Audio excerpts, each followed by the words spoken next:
Here are some of the craziest accessories you can get for the Steam Deck. How's it going, everyone, and welcome to Deck Ready, the channel all about the Steam Deck. In today's video, I've got something wild for you. So a lot of accessories had made their way through this studio over the past few months for PS5s, PCs, Xboxes. A lot of them have to be sent back very soon because they're just borrowed. So before then, I figured I would try some of them out with the Steam Deck and show you if they're worth picking up. And a lot of these I don't have to send back, and they're just good accessories for the Steam Deck. So overall, I think this is gonna be a fun video. Before I jump into all these accessories, I have literally everything I talk about in the description. And the reason I'd appreciate it if you use those links versus just Googling it yourself is I get a little bit of a kickback, and yeah, that helps me out with the channel here so I can buy more accessories to talk about in the future, and I don't just have to use stuff that shows up here in the studio, which is what this video is. This is the Anker Power Core 3. It is 19,200 milliamp hours, which basically means it can charge your Steam Deck 1.5 times. It also outputs 60 watts, and the only way you can buy it right now is on Amazon. It's $109, which is pretty pricey, but the reason I think it's worth picking up is that it also comes with this 60 watt power brick, which has one USB-C slot on the back, and you can use that to charge not only this device, but you can also keep it in your bag because it's an extra Steam Deck charger. And I actually like keeping this one in my bag versus the official Steam Deck charger because it has a removable USB-C cable. And for that USB-C cable, I got this 6-foot braided USB-C cable from Anker. It's 6 feet long, as is my wingspan here, as you can see, hopefully. It comes in a 2-pack. I got this for around $9. So all in, you're $120, and what you get is this excellent Power Brick 3, which I love to death. I will never not have this thing on me in my backpack. Then you also get with it this 60 watt Power Brick, which is excellent. And then finally, you have the 2-pack of these 6-foot cables. I absolutely love them. I cannot recommend them enough. This was great on my traveling with the Steam Deck video. Next up, we're gonna talk about headsets, and the headset I use most with my Steam Deck are these bad boys, the AirPods Max. They do connect to the Steam Deck with Bluetooth, which is great, but I don't like doing that because there's latency. So I had to go out and buy this stupid $30 cable for it that's lightning to 3.5 millimeter jack. But once I had that, it makes them essentially, for me, the perfect headphones for the Steam Deck. The issue with AirPods Max is that they're extremely overpriced. The only reason I even have them is I was trading in an old iPhone, and you got more money if you traded in for store credit. And I have all the Apple products I want, so I said, why not? I'll get these while they're on sale. And they're worth that deal kind of for me, I think. I don't really know what the price shakedown is there. I wouldn't recommend these for full price. There's a lot of other gamer headphones out there you can use. Any headset you have that has a 3.5 millimeter upgrade will work just fine. These are just what I'm using right now. One extremely solid example I have for you guys of a good gaming headset for the Steam Deck but that's wired is this Sony InZone H3 headset. It has really good speakers. I tried it out on my PlayStation 5. It also has a swing down microphone that activates when it's swung down and deactivates when you swing it up. It has very similar sound signature to the Sony 1000X Mark IIIs, which are some of the best headphones out there. The only things you're losing with these InZone H3s is active noise canceling and a leather ear cup. I don't really need noise canceling on a gaming device personally because I really only use it on planes. I really keep it off on my AirPods Max, and these things at $100 are pretty fairly priced. If you look at the H7 and the H9, I think the pricing on those is completely out of whack, but I think these are great for the Steam Deck mainly because they're wired and they're durable and they fit in your bag and they sound great. So there's one alternative example for you guys that I personally really like versus the AirPods Max. I kind of spoiled myself with the AirPods Max over there just because they're so good, but they're just so overpriced that I think if you made me pick an all-around best headset for the Steam Deck, I'd say go with these Sony InZone headphones. But if you really want an alternative that doesn't have a microphone because you're not going to be using Discord or any in-game chat on your Steam Deck, a good alternative to these would be to go on eBay and find a used pair of 1000X Mark IIIs. You're gonna get great sound, you're gonna have the noise canceling option, the microphone is there if you really need it, but you can wear those out in public because, I don't know, I don't really wanna wear these out when I'm like gaming in the park because of this microphone. I just feel like it's a little bit of a step too far.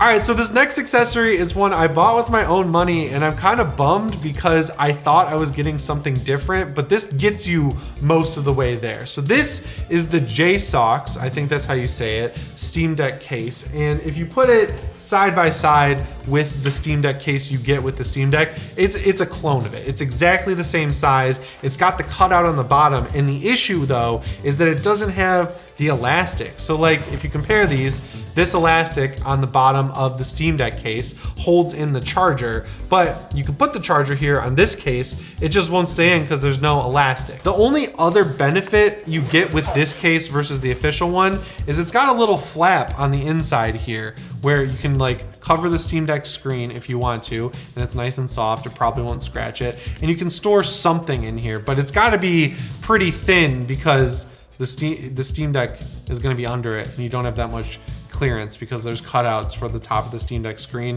Because again, this is a clone of the official one.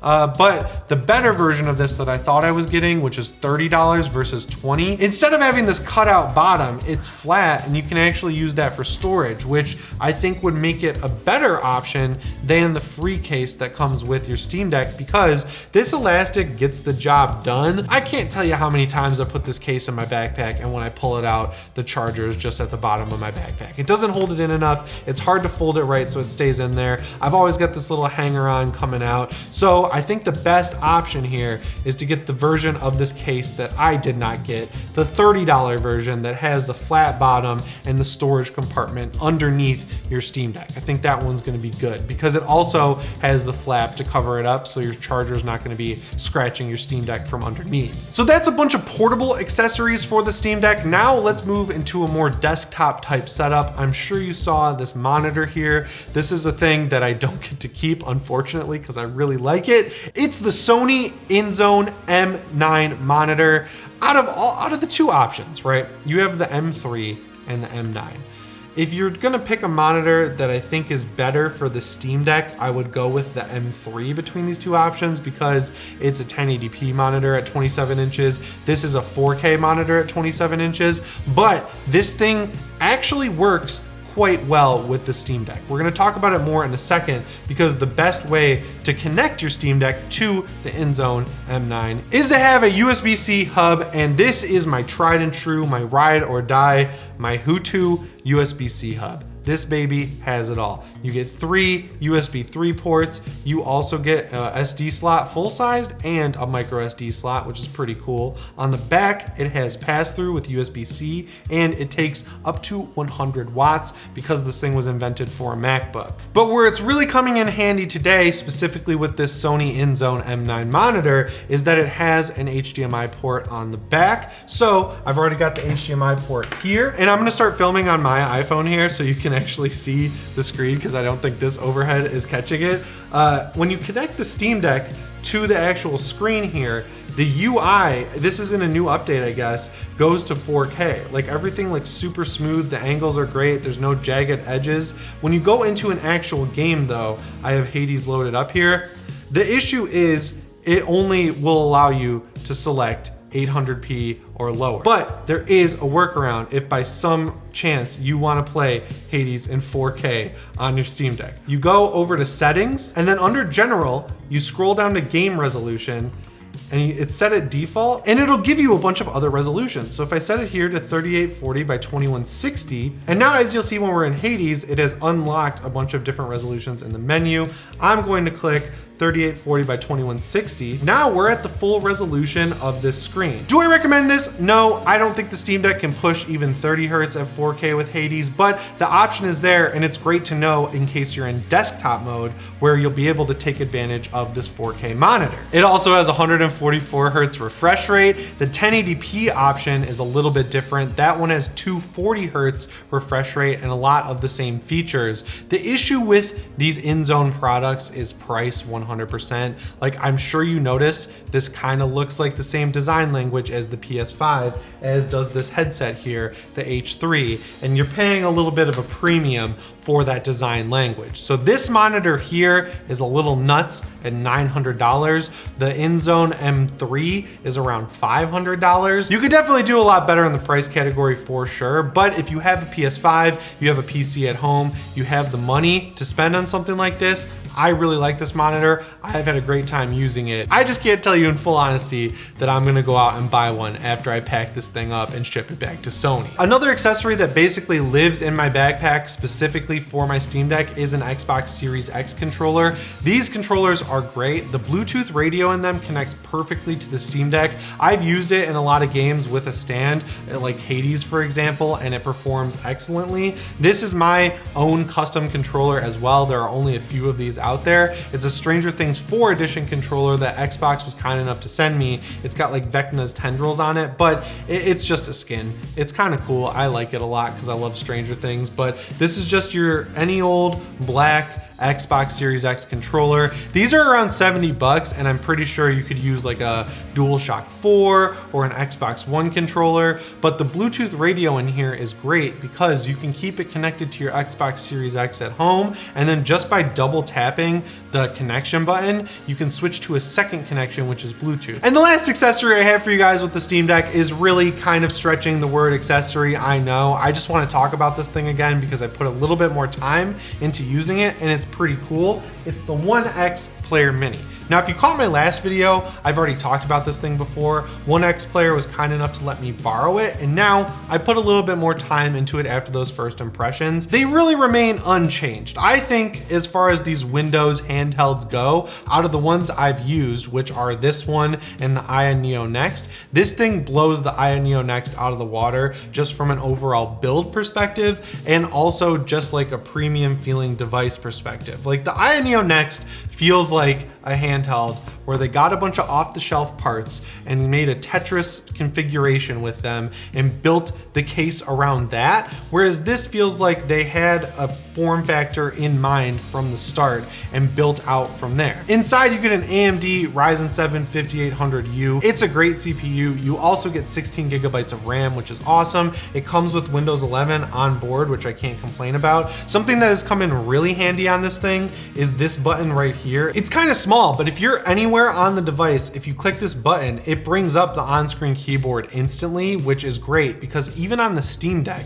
I think that could benefit from a button like this because you have to hold the Steam button, which is probably the weirdest feeling button on the entire device. Like it doesn't have a satisfying push at all. And then you have to hit the X button at the same time, which is fine, it's just a little inelegant. And comparing it to this One X Player Mini, I like having this dedicated keyboard button that brings it up and closes it all just at the push of a button. They also have this weird orange button here, which basically, like if you have a window open, like Steam for example, if you push it, it minimizes whatever you have focused on the screen, which is kind of cool. As much as it pains me to say it, the biggest drawback of this device is the speakers, which are right here and here on both sides. They're tiny. Even if you compare them to the Steam Deck, which also has pretty small speakers, the Steam Decks are way bigger than the One X Player Minis, and they just don't sound very good. Like this thing is maxed out right now, and I'll talk to Skelly here. Tooth you gave me, Skelly. First off, thanks again. Like it sounds like you're listening to the audio through wax paper almost. It's just really not great. And one of the best things about the Steam Deck is the speakers on that device. And I said in my last video, I don't think it's really fair to compare them because the Steam Deck is $400 and this is like $1,295. But I can compare the speakers, and the speakers in this, any way you slice it, are unacceptable in my opinion, unfortunately. So that's pretty much it for my ultimate Steam Deck accessory video. Obviously, some of these are a lot more practical than others. If you only buy one thing from this video, please make it this battery bank. I've seen a lot of people buying weird off-brand ones on Amazon and finding out they don't work. I've tested this one rigorously. I've taken it on planes. I've used it outside. I charge it overnight when I'm done with it. And the best thing about its included charger is that it charges not only this, but the Steam Deck. It's $100, but it's $100 well spent.